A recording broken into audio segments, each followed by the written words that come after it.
చేసేది మన టైం అలా ఉంది. ఏంటి పురుషత్వం? ఏంటి నెత్తిన మరకలు? ఫ్లైట్ లోంచి కింద పడ్డానంటే. ఫ్లైట్ లో నుంచా? ఒకటికి వెళ్దామని బాత్రూమ్ డోర్ తెరపోయి మెయిన్ డోర్ తెచ్చాను, టపక్కని కింద పడ్డాను. నా టైం బాగుండి కైలాసగిరి కొండ మీద పడ్డాను. అదే సముద్రంలో పడి ఉంటే నా బతికేమైండేది. ఏంట్రా ఫ్లైట్ లోంచి కింద పడ్డానని చెప్తున్నాడు? అరే పట్టడా, ఏంట్రా మెడ మీద రక్తమైంది? రైలు పట్టాల మీద తలపెట్టి పడుకున్నాను బాబు. 4-5 రైళ్లు నా మెడ మీద నుంచి వెళ్ళిపోయా. రైళ్ళ? అవును, ఒక మనిషి పడుకున్నాడని కూడా చూడకుండా రైలు అడుగుతున్నారు. వీళ్ళకి ఎవరు ఉద్యోగులు ఇచ్చారా ఏమిటో. ఈడేంట్రా 4-5 రైళ్లు మెడమెంచిపోయినాయి అంటాడు?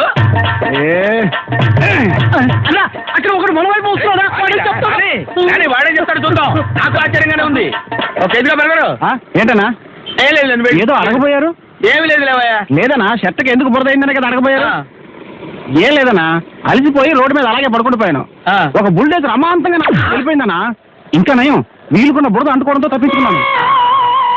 వస్తానన్నా.